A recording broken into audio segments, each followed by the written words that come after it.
Brianna, thank you so much. I want to get more reaction now from Capitol Hill. We have Congressman Ted Lieu, a member of the House Judiciary Committee, which up until yesterday was the only committee that had begun an impeachment inquiry. He's with us now. Sir, thanks for joining us. Thank you, Brianna.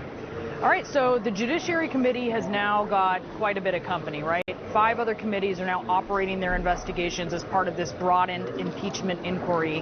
And now you've got this called transcript. What is your reaction to what you've read? Thank you for your question.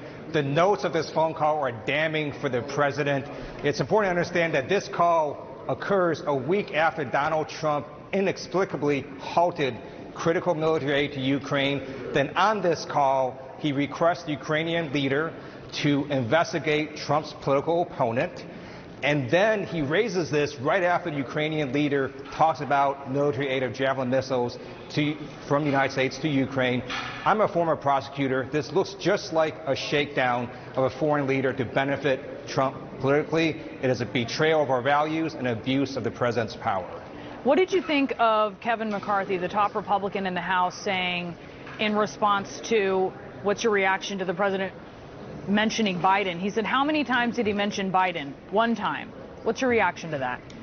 If you look at the notes of this phone call, if you take away the pleasantries, a lot of what this phone call was about was asking the Ukrainian leader to open a bogus investigation into Biden, into Trump's political opponent. That is an abuse of the president's power. Donald Trump should not be putting his own re-election campaign above the interests of American people. He should not be halting critical military aid to Ukraine and then trying to shake down the Ukrainian leader to open an investigation with this military aid being halted. Do you think the sole reason the president made this call was to ask Ukraine to investigate Biden and his son?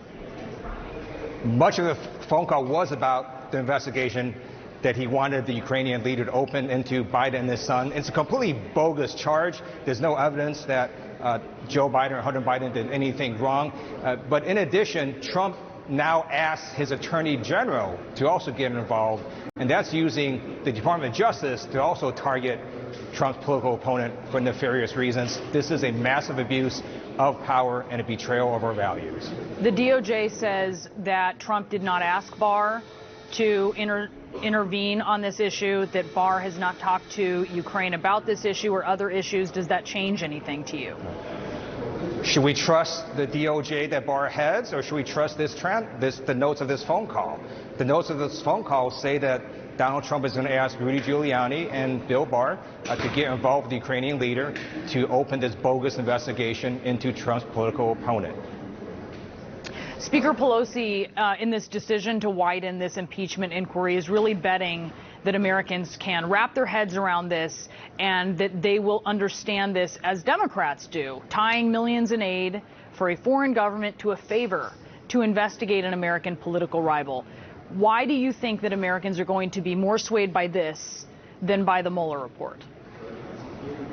This is a very simple situation to explain based on the timing of this phone call. The fact that Trump halted critical military aid to Ukraine, it's simply, you want the money, you investigate Biden. It is as simple as that. The phone call establishes it. The timing of the phone call establishes it. It's a gross abuse of power by Donald Trump. Are you expecting to see this call is only part of the whistleblower complaint. Are you expecting to see the whistleblower complaint? Absolutely. You had the Republican-controlled Senate yesterday go on record saying that they want the whistleblower complaint to go to Congress, and it's required by law. Right now, the ODNI acting director is violating the law. He's supposed to have provided this whistleblower complaint to Congress weeks ago.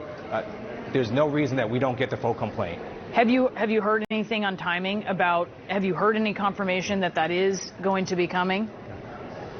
I have not, but with every passing day, they continue to be in violation of the law that requires Congress to see this whistleblower complaint.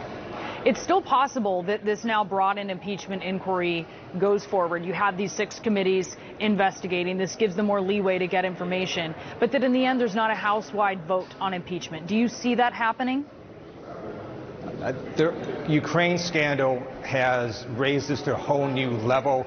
You have the president, as president, using his powers to ask a foreign government to meddle in our elections, to investigate his political opponent. And he does this in the context of halting military aid to that foreign power. This is something easy for Americans to understand.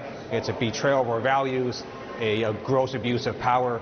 And I think we're going to act with urgency on this issue, and we'll see what the additional evidence holds when the whistleblower comes forward. But will there be a House-wide vote, do you expect? If the evidence and the whistleblower complaint establishes what we're already seeing established in this transcript, I do believe there will be a House-wide vote sometime in the future. Okay. All right, Congressman Ted Lieu, thanks so much. Thank you.